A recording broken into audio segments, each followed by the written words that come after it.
I've had 10 years of failing at writing, where I've been like just writing for like 10 years, I've got so many projects that I've got several drafts of. I've got a, let's say, cupboard full of ideas, let's say, at various stages of development. And that could, in any other, way of sort of like judging where I've gotten in 10 years is a failure. I mean, I've had many people come up to me and say, what have you been doing, man? Why didn't you make a film? And, so the idea that the idea that these 10 years have gone failing is not something I like to think of it as.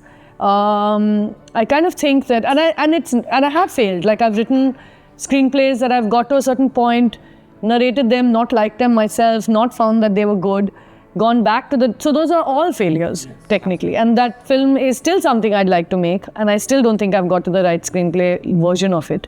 And it can be super disheartening when you go from like stage to stage, version to version. I mean, and everyone who's a writer and who creates knows that, like, your drafts are just, sometimes you're just staring at something that you think is just like it's a mirror of your worthlessness, mirror of how badly I write, and how can I not know, basic shit. Maybe at times back to you are so dependent on the opinion of the people outside of. Yeah, no, it's not that. For me, it's very much, I'm a very, very, very, very hard critic of myself. I literally have not watched my film since I made it, because in some deep down, like, sort of sense of, sort of like fear of looking at my failure on screen, if you know what I mean. So it's I don't need other people to make me feel bad at all. I do it fine myself. Like, I'm really good at doing it for myself. So I think it's also a question of,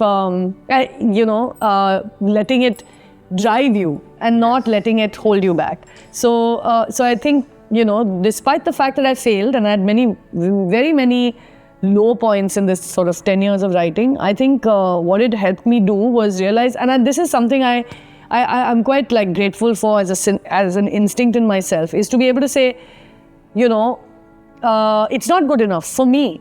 I'm not going to make it. Like, there are several things there, like lots of people would have just gone out and made it, but it's not good enough for me. I don't want to do it. I'm fortunate that I don't have to work every day as a writer and put out something I'm not happy with for a living, or I'm not a filmmaker. I'm just fortunate. I'm like really, really lucky to have the privilege of not having to put out substandard work or something I'm not proud of.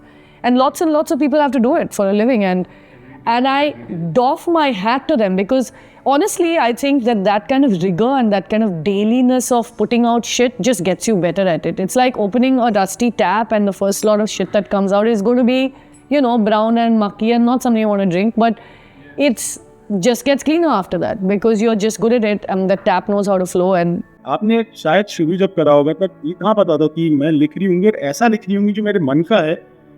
Maybe the initial thought when you were growing up was, I want to be a writer, maybe a film or maybe something else. But now the whole idea suddenly translates into your freedom of being what you want to do. जब हम लोग छोटे थे, we were exposed to a variety of arts, whether it's music, the theatre, reading, different kinds of genres of literature, dance. We actually got to see live performance a lot more when we were younger, because there were no big cinemas. We weren't allowed to go to the cinema, and stuff like that. So there was exposure to different kinds of art forms, which I think is really, really important for anyone who wants to be a filmmaker, because it's important not just artistically, but also to expose yourself politically to what's going on in the world around you. And I think just being on a film set doesn't do that. And I'm really grateful that film school gave me those 2.5 years of discussing gender and sexuality and politics and culture and all kinds of things that on a film set you don't have the leisure of doing.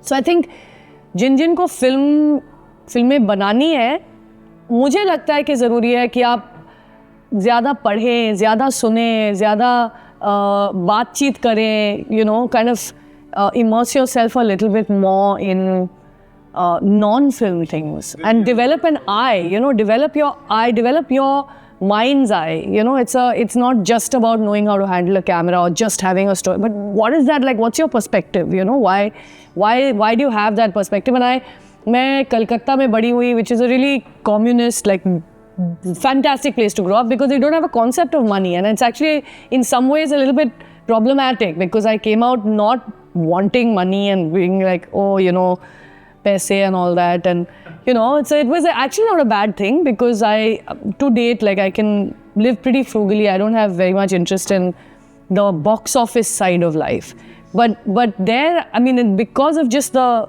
माहौल of Calcutta में एक ऐसे artistic माहौल है कि you will be judged by what you say, not by what you wear, or you will be judged by your ideas, you know. So I think that was really important because it sharpened all of us. It made all of us acutely aware of where we were, our privilege, where, you know, how you know, how things were around us, which I think young people who want to be filmmakers must already be. आज के ज़माने में you can't avoid it. आपके social media पे, you know, what's going on in the world is coming at you.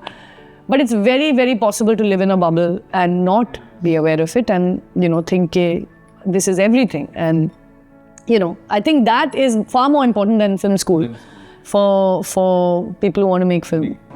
See, I think you guys have already got I mean, I wanted to say that with Zeel, I've had one of the best production experiences I've ever had. Really. Thanks. I mean, I think production-wise, they are incredibly, yeah, you're very much there. Ajay, sorry? In the state, Very proud. And they should, I mean, really, they need to take a bow. It's a fantastic achievement, really. And honestly, MP is... endlessly is like full of possibility. Yes. So people are just going to keep coming. I've come here and I want to come back now to just see places. Sure.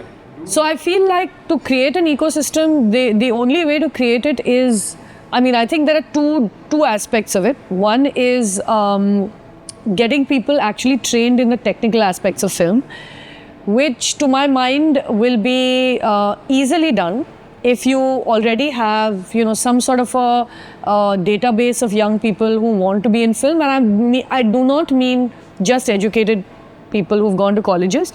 I mean people who are high school dropouts, people उस तबके के लोग जिनको पढ़ाई जिनसे नहीं हो पाती है, जिनके पास you know पैसे नहीं हैं कॉलेज वगैरह जाने के लिए, उनके लिए आप, you know, for all the allied you know, parts of filmmaking, all the technical aspects, whether it's, because at the end of the day, whether you're a dress man or a spot boy or a light boy or a grip, each of these things need training, and in India we somehow haven't developed that anywhere in the country. I cannot today train to be a light boy. I have to go there, you know, yeah, burn my fingers on set and learn. That's the only way to do it. And I think I feel this about in general, not just film. There's so many people who don't need to or don't want to or cannot afford to go to college or get educated. And 90% of the services we use do not need high-level education. You know, actually, not everyone can be the DOP or the costume designer or the, you know, production designer, but they certainly can be, you know, the costume wardrobe supervisor, which also needs a certain kind of head, or you want to be a continuity supervisor. You know, all these things need some training. So I was telling you earlier as well, I feel like you should have and really it depends on how deeply you want to get into it, but for people who want to study in the academic way and want to be a costume designer, filmmaker, writer, lyricist, etc., those kind of fields which we'd call HODs or above the line field, you can actually host people for a couple of days, have 3-day workshops on cinematography, on new equipment, learning about, you know, new things. So those kind of things you can definitely do. And a deeper thing would be to, you know, start, I don't know, once you've got these filmmakers here trained, to have the allied services be trained. You know, like that's like what do you call it, a skill training thing for film. The second part I was getting to actually out of the two things, one was skill training, and like you're already doing that. And the second thing was kind of having, like you were saying, a film and literature festival, or having some sort of arts festivals, which with, you know, you have your Bharat Bhavan and venues that you can use and things like that. That's really great to get the arts community from around India to visit. And that cross-cultural sort of like exchange really helps. You know, you'll suddenly meet a person you think is the perfect writer or a producer who's very interested in what you're doing. You know, getting people together, I think, is and you've got a great city to invite people to. It's a beautiful city. It's an amazing city. There's a community of people who are all sort of from different fields: writer, fashion designer, filmmaker, artist, all kinds of people who've all come together, marketing, writing, filmmaking, crypto, etc., who all kind of trying to develop a community in Bhopal, where you kind of like, they want to make it a hub for film, for the arts, you know, for It's film up. film. Film up. The film up.